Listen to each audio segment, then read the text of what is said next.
해왔던 이런 작품들, 그리고 또 건국대학교에서 어떤 그 기초디자인의 방향을 어떻게 제시하고 있는지에 대한 것을 구체적으로 말씀드리도록 하겠습니다.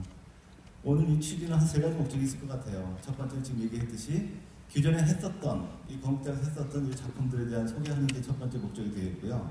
두 번째는 저기 건국대학교에서 두 번째 유형입니다. 그래서 디자인 소묘에 대한 유형은 저희가 미리 예고했듯이 이러한 문제 유형들이 일관성을 가지고 계속 출제가 되었었고요. 두 번째는 색채 표현입니다. 디자이너가 되기 위한 기본적인 기초 소양 중에서 색채의 중요성은 보면 모든 주제들이 이게 보면 원과 삼각형이에요. 이게 프로펠러와 비행기라고 하는 어떤 그 폼이 되지만, 형태가 되지만 기본적인 쉐입은 원과 삼각형이라고 하는 그 기본적인 베직한 그런 쉐입이 응용이 되는 거죠. 기본이 되는 거죠.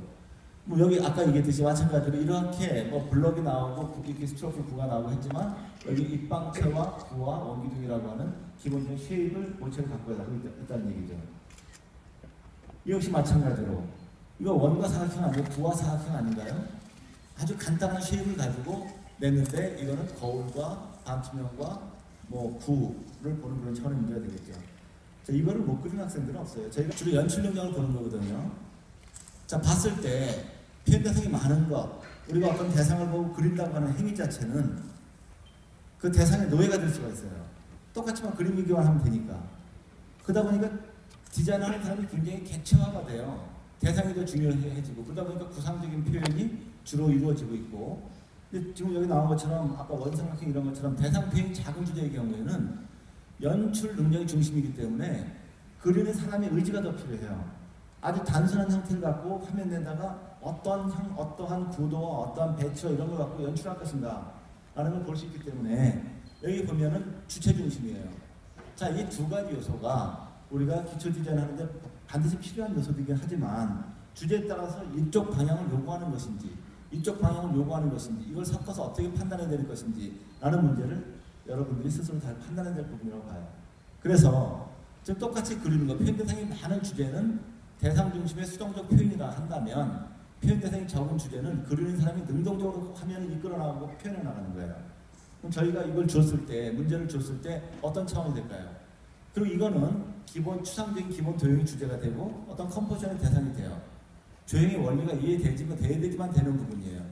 여기 마찬가지로 표현 대상이 많은 주제는 구체적인 사실적인 주제가 되지만 뭐 그릴 대상이 없다. 그러니까 뭐 건국대학교 입시는 변별력을 가져가기 어렵다 라고 얘기하시는 선생님도 굉장히 많은데 그런 분들은 기초 디자인에 대한 기본적인 이해가 안 되신 분들의 생각이라고 봐요. 저희는 변별력을 가져갈 수 있는 장치를 다 만들어 놓고 거기에 문제 연구를 해서 문제를 내기 때문에 변별력이 없다라고 얘기하시는 분들은 무슨 얘기냐면 잘 그렸다 못 그렸다만 가지고 그림을 판단하시는 분들이 변별력에 대한 주로 연출 능력을 보는 거거든요. 자, 봤을 때 표현 대상이 많은 것, 우리가 어떤 대상을 보고 그린다고 하는 행위 자체는 그 대상의 노예가 될 수가 있어요. 똑같지만 그림 위기만 하면 되니까. 그러다 보니까 디자인하는 사람이 굉장히 객체화가 돼요. 대상이 더 중요해지고, 그러다 보니까 구상적인 표현이 주로 이루어지고 있고, 근데 지금 여기 나온 것처럼 아까 원삼각형 이런 것처럼 대상 표현이 작은 주제의 경우에는 연출 능력이 중심이기 때문에 그리는 사람의 의지가 더 필요해요. 아주 단순한 형태를 갖고 화면 내다가 어떠한 구도와 어떠한 배치와 이런 걸 갖고 연출할 것인가 라는 걸 볼 수 있기 때문에 여기 보면은 주체 중심이에요. 자, 이 두 가지 요소가 우리가 기초 디자인 하는데 반드시 필요한 요소이긴 하지만 주제에 따라서 이쪽 방향을 요구하는 것인지 이쪽 방향을 요구하는 것인지 이걸 섞어서 어떻게 판단해야 될 것인지 라는 문제를 여러분들이 스스로 잘 판단해야 될 부분이라고 봐요. 그래서 지금 똑같이 그리는 거, 표현 대상이 많은 주제는 대상 중심의 수동적 표현이라 한다면 표현 대상이 적은 주제는 그리는 사람이 능동적으로 화면을 이끌어 나가고 표현해 나가는 거예요. 그럼 저희가 이걸 줬을 때, 문제를 줬을 때 어떤 차원이 될까요? 그리고 이거는 기본 추상적인 기본 도형이 주제가 되고 어떤 컴포지션의 대상이 돼요. 조형의 원리가 이해되지만 돼야 되지만 되는 부분이에요. 여기 마찬가지로 표현 대상이 많은 주제는 구체적인 사실적인 주제가 되지만 그래서 이렇게 한 그 100명 정도 되는 학생들이 이렇게 한 방에 모여서 이틀 동안 이제 워크숍을 했는데요. 굉장히 좀 어려운 과정이지만 작년에도 이 작업을 했고 금년에도 했습니다.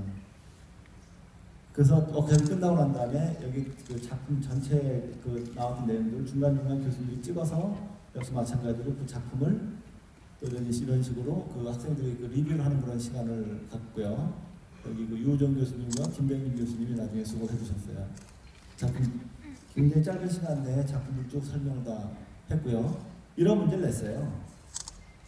그래서 설치하는 문제를 냈는데, 자, 아까 그 중에서 어떠한 장단점이 있고 스케치를 어떻게 하는 게 좋다. 또 이런 내용들을 어떻게 조금씩 크기나 위치나 이런 것들을 배열을 바꾸고 이렇게 됐을 때 화면 전체 분위기가 어떻게 될 거며, 이런 내용들 학생들하고 논의를 하는 그런 과정의 스케치를 찍은 거예요. 자, 그때 이제 우리 유정 교수께서 말씀하시기를 스케치는 이렇게 너무 작게 하지 말고, 작게 하면 옮기는 과정에 다 찌그러지거든요. 다 변형이 되니까 스케치 훈련도 어느 정도 화면 크기랑 똑같지는 않다 하더라도 좀 크게 훈련시킬수록 좋다라는 이야기를 했어요. 그리고 어떤 학생들은 화면 전체 톤과 이런 관계성을 보기 위한 이런 스케치에 대한 그 훈련도 해요. 저는 굉장히 고무적이라고 봐요. 마카 갖고 와서 막 이렇게 화면 전체의 톤에 대한 그 계획을 잡는 것, 그죠? 기본적인 쉐입에 대한 이런 구도를 잡아 나가고, 이런 것들 과정 속에서 교수님들과 계속 교감을 하고 했던 그런 것들을 액면 그대로 보여드리는 겁니다. 그래서 이제 학생들이 구도를 잡으면 이런 구도들을 지시를 하고 지도하고, 여기 있는 그림과 여기 있는 그림들이 조금 달라요. 약간은 달라요. 교수님들이 지도에서 나온 그런 그 작품들의 내용들이거든요. 크기가 좀 커진다든지 이런 부분에 차이가 좀 있다든지 살짝 교수님들의 지도를 받고 그림들이 바뀌어 나가는 거예요. 그래서 이런 우리가 이 워크숍의 목적은 뭐 좋은 작품을 골라내는 게 목적이 아니라 그 진행하는 과정 속에서 학생들과 소통하는 게 주로 이제 목적이 되기 때문에 학생들과 그 교수들이 느끼는 부분이 굉장히 많았고, 나중에 채색 작업이 들어갔던 그런 과정이고요. 처음에 계획된 대로 그 색상과 매스와 이런 것들의 분리와 공간과의 관계들이 어떻게 되어 있는지를 물론 완벽하진 않아요. 짧은 시간 내에 학생들이 다 해결하려니까 그 이야기를 많이 했죠. 이런 과정들에 대한 훈련들을 저희가 해서 학생들 작품이 완성도는 떨어진다마는 이런 형식으로 훈련을 시켰다. 자, 대상을 보는 관점이나 시선 이런 부분들 다양하게 훈련을 시킨 거고요.